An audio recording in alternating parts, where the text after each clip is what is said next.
नमस्कार दोस्तों, साथियों, छात्र छात्राओं। हम लोग इस चैनल पर the rules of English translation पढ़ रहे हैं। The rules of special rules of translation पढ़ रहे हैं। तो आइए हम लोग ट्रांसलेशन के नियमों की यात्रा को आगे बढ़ाया जाए।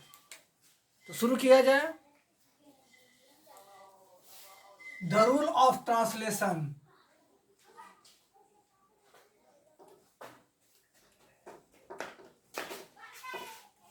The rule of translation.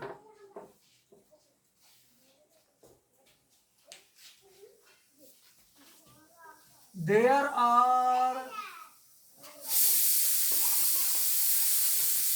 some sentences of Hindi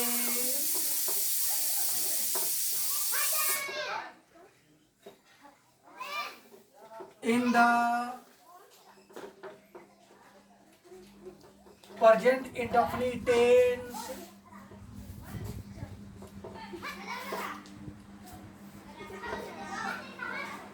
which are regarded as affirmative.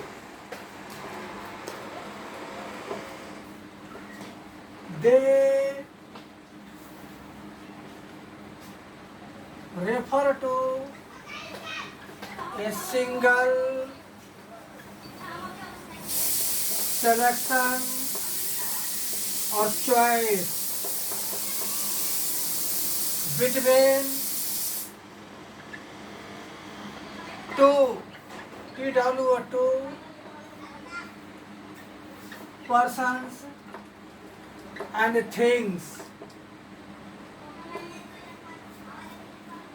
They consist of the expression से ज़्यादा,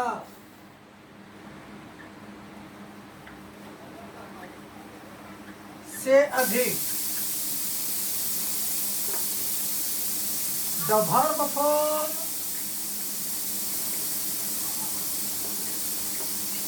of the sentence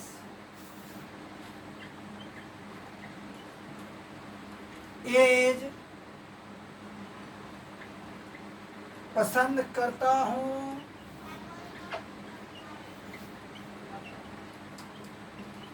करते हैं,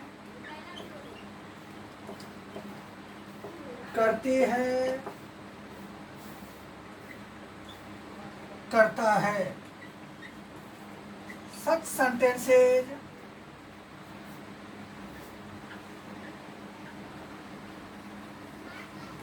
can be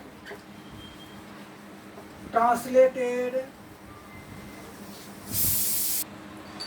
Such sentences are translated as follows.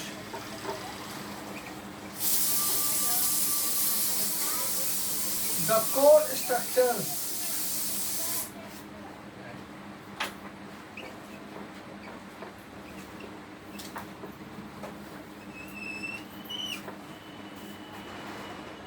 number 1, I, we, you, they plus prefer plus noun of choice plus to plus a noun of disliking. Second structure, he, she, name plus prefers plus noun of choice plus to plus noun of disliking.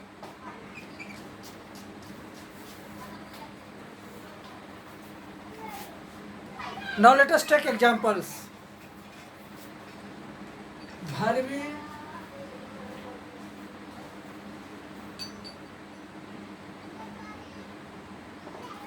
Bharvi Gracia. This is a Latin phrase and it means example. Okay? पहला बार, मैं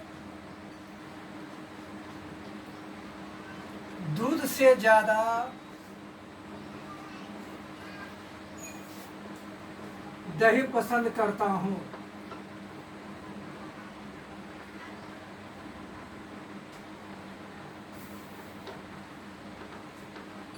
वह पनीर से ज्यादा मक्खन पसंद करता है।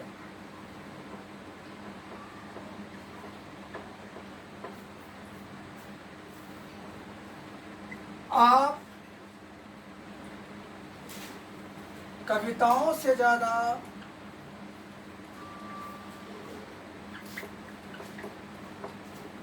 कहानियाँ पसंद करते हैं।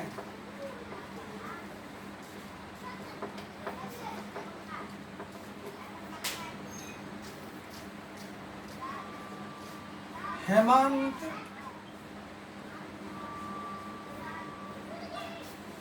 मिठाई से ज्यादा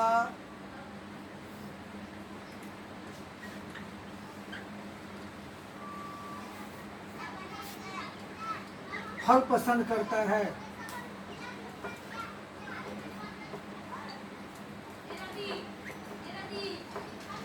now let us understand this rule. हमारे हिंदी बोलचाल के भाषा में हिंदी के बहुत से वाक्य होते हैं जो कि माने जाते हैं कि प्रेजेंट इंडेफिनिट टेंस के होते हैं और ख़ास तौर पर वो अफर्मेटिव होता है। वाक्य की शुरुआत किसी प्रकार के सब्जेक्ट से हो सकती है। नाउन हो सकता है, प्रोनाउन हो सकता है। अंत में एक क्रिया रहता है, ठीक, उस क्रिया के रूप के साथ लगा रहता है। पसंद करता है, करती है, करते हैं इत्यादि। और उस वाक्य में दो अलग अलग प्रकार के नाउन रहेंगे। एक नाउन से पसंद का भाव का बोध होगा और एक नाउन से पसंद का भाव का नहीं बोध होगा। अर्थात कुछ ऐसे हिंदी के वाक्य जो कि प्रेजेंट इंडेफिनिट टेंस के होते हैं, अफर्मेटिव होते हैं, जिसमें दो व्यक्तियों या वस्तुओं के बीच में से किसी एक को ज़्यादा पसंद करने का भाव का बोध होता है। तो ऐसे वाक्यों को बनाने के लिए क्या करेंगे, ठीक, वाक्य का सब्जेक्ट के तौर पर यदि आई वी यू दे रहे तो इसके साथ प्रीफर लिखेंगे, ठीक। यदि वाक्य के कर्ता के तौर पर ही सी चाहे किसी का नाम रहेगा तो प्रीफर्स लिखेंगे, जिसका स्पेलिंग PREFERS है, ठीक। उसके बाद जिस नाउन को हम पसंद करते हैं उसको पहले लिखेंगे और जिस नाउन को पसंद नहीं करते हैं उसको बाद में लिखेंगे और दोनों के बीच में टू का प्रयोग करेंगे। यहाँ पर टू का मतलब हुआ जिसका TO है, यहाँ टू का मतलब हुआ से ज़्यादा। यहाँ पर हम देन का प्रयोग नहीं कर सकते हैं। It is wrong to use the word then in place of to. Okay, चलिए, जैसे मैं दूध से ज़्यादा दही पसंद करता हूँ। आई प्रीफर, इस वाक्य में क्या पसंद कर रहे हैं, दही। I prefer curd to milk. वह पनीर से ज़्यादा मक्खन पसंद करता है। ही प्रीफर्स बटर टू चीज। आप कविताओं से ज़्यादा कहानियाँ पसंद करते हैं। You prefer stories to poems. Hemant मिठाई से ज़्यादा फल पसंद करता है। Hemant prefers fruit to sweets. Now I am going to convince you this rule basically and fundamentally. There are some sentences of Hindi which are affirmative in the present indefinite tense. They refer to a strong choice between two persons and things. In order to translate such sentences, our grammarians have given us a very particular transitive verb. That transitive verb is prefer. It is such a transitive verb which take the preposition to and to joins two different nouns. The first noun comes which is liked, and the noun that is not liked is jotted down at the end of the sentence. Okay?